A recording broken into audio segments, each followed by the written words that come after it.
Security forces have launched a search and cordon operation in Jammu and Kashmir's Pulwama district. The search operation has been launched in the Hakirpura village of Pulwama, and the CRPF police and the army are part of this joint operation. Sources have told India Today terrorists are hiding in the area, and this is now taking place after a tip-off by the intelligence agencies. Ashraf Wani, my colleague, is now on the phone line for more on this. Ashraf, bring us up to speed with what is happening there. How many terrorists are expected in the area, and what's the situation on the ground? Ankit, this is the area in the South Kashmir with like other areas where mostly these kind of activities are being witnessed for last so many months. And early in the morning, on the specific input, the security forces have started searches in the area. They have some inputs, but probably like other search operations here, they may also face some tough time. There was strike yesterday, day before yesterday, there was encounter in Pulwama, and this is the whole area where these kind of protests and clashes is the ongoing and daily basis events.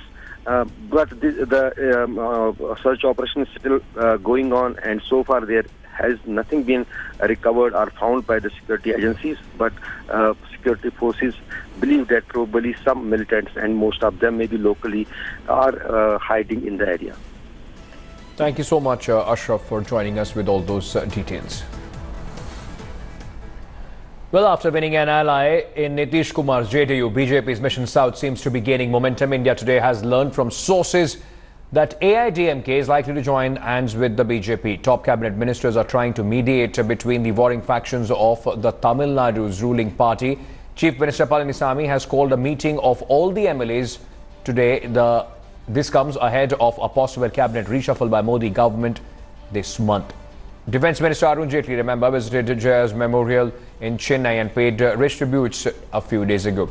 BJP, which has made its presence felt in most states in India, has been eyeing an opportunity in Tamil Nadu since J. Jayalalitha's demise and the infighting in the AIADMK.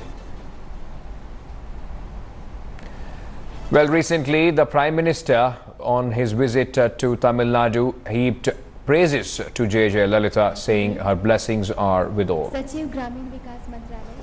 अगर मंच पर अम्मा होते हमारे बीच में अम्मा की उपस्थिति होती और हमारे गरीब मजदूरों ने काम किया है, ये बात जब वो देखती सुनती तो शायद हमको अनेक अनेक शुभकामनाएं और आशीर्वाद देती। हमें आज अम्मा की गैर हाजिरी महसूस होती है, लेकिन उनकी आत्मा जहां भी होगी, तमिलनाडु के उज्जवल भविष्य के लिए वो हमेशा आशीर्वाद देती रहेगी, ऐसा मेरा विश्वास है।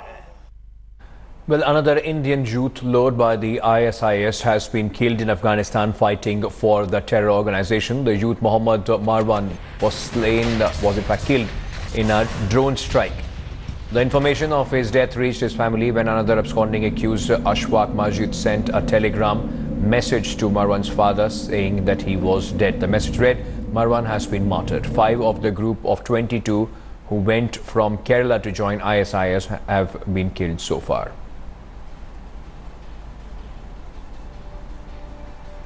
So this is the latest as far as the Indian connection to the ISIS is concerned. In fact, one of the 22 who had gone to Afghanistan to fight for the dreaded terror group, in fact, informed the family of Marwan that he has been martyred. This youth was killed in a drone strike by the United States security forces. There are 22 youth from Kerala, those who escaped and went to Afghanistan to join hands with ISIS. 5 of them so far have been killed. Politics over flood continues even as the state of Gujarat reels under massive floods with death toll crossing over 200. Instead of working collectively towards solving the menace, politicians are busy politicking, with the Congress even holding its MLAs at a posh resort in Bengaluru away from the floods after 6 MLAs quit and switched camps to the BJP.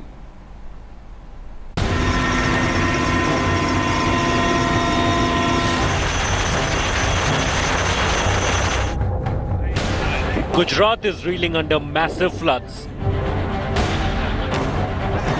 Deaths have crossed 200. Thousands are displaced. It is a time the state and its people need their leaders most. Instead, the politicians on both sides are busy doing what they know best: politicking.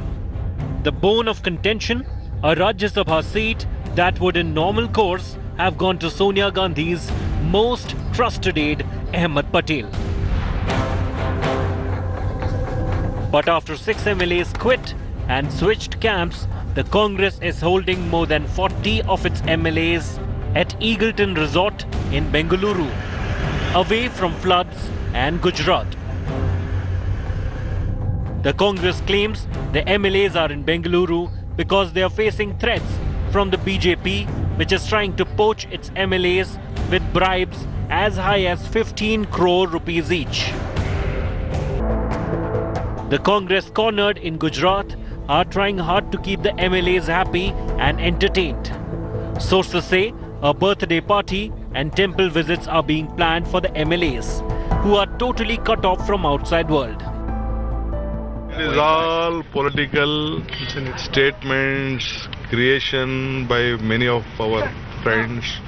Definitely, when a government is there, government will look at, local representatives also will look at. I know how floods will be managed, how drought will be managed. The BJP, the ruling party in Gujarat, denied all the charges levelled by the Congress. They accused the Congress of running away from the flood hit and say the party has no role in the infighting in Gujarat Congress. The BJP, however, fails to explain how it ended up fielding one of the Congress rebels as Rajya Sabha candidate. चुनाव sir पे है, तो मुझे लगता है कि जिस तरीके से सोनिया बेन ने पुत्र प्रेम में पूरी देश में कांग्रेस को डुबा दी, उसी तरीके से अहमद भाई की राज्यसभा की सीट सिक्योर करने के लिए गुजरात कांग्रेस को डुबा दी है.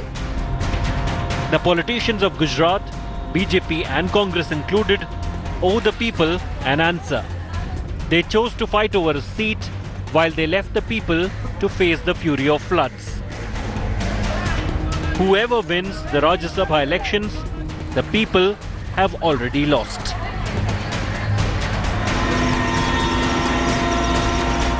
Bureau Report, India Today.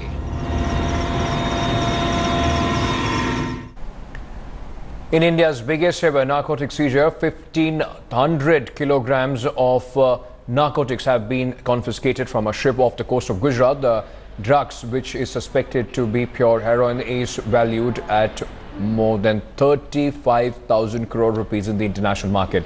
The ship was earlier anchored off the coast of Karachi in Pakistan. 3 people have been arrested in the case and have been handed over to the Gujarat ATS. Reportedly, the captain of the ship was in touch with people in Mumbai, Chennai and Kolkata. Another drug bust has led to the seizure of heroin worth 40 lakh rupees from on board Rajdhani Express at Guwahati railway station.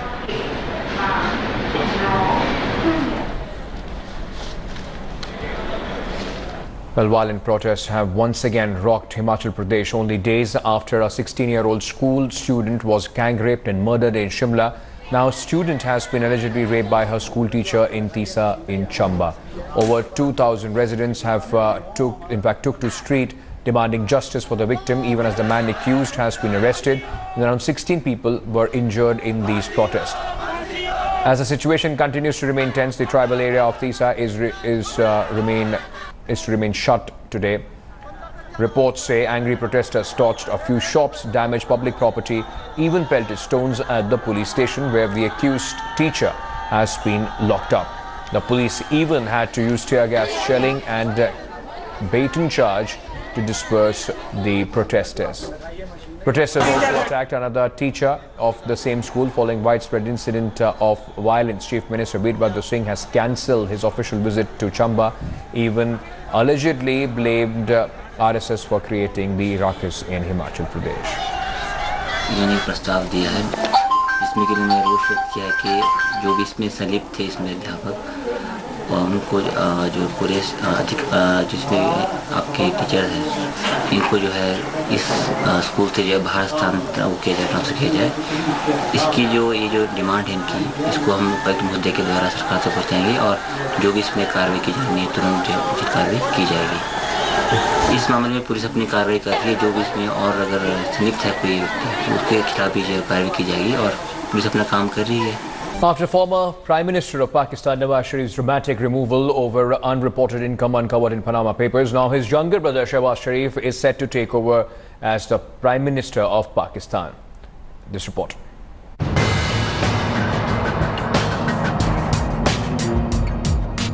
The younger brother of Nawaz Sharif and Punjab Chief Minister Shehbaz Sharif will soon be the Prime Minister of Pakistan.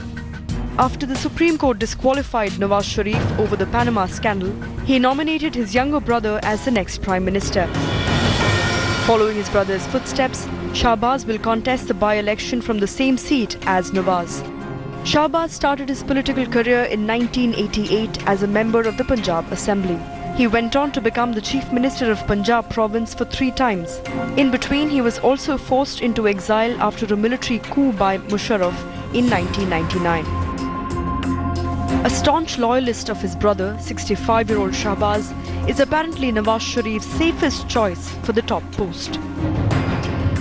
Forget about the baggage of the past and start a new era which is based on equality, which is based on trust, mutual trust, and which is based on this burning hope to resolve our issues. Contrary to the army establishments though, Shehbaz Sharif in the past has been advocating for peace between India and Pakistan. By God, war is not an option. And the only option is to sit down on the table, across the table, with patience, with logic, with sense, with tolerance, and with foresight, discuss everything under the sun. On the issue of Kashmir, Shehbaz echoes his brother's stand. Sort of try to, push Kashmir issue aside.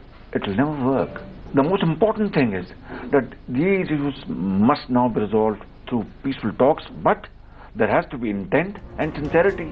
On terrorism, however, Shehbaz's stand has been no different from other PAK leaders. We ourselves are victims of worst kind of terrorism. Aren't you aware of this?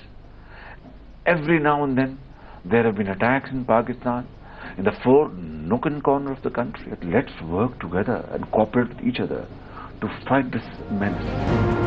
A workaholic by nature, there are long-term questions about Shehbaz's health. Over the years, he has undergone multiple treatments for backbone cancer. But all eyes are on Shehbaz if his succession as the Prime Minister of Pakistan will bring peace between the two countries. Bureau Report, India Today.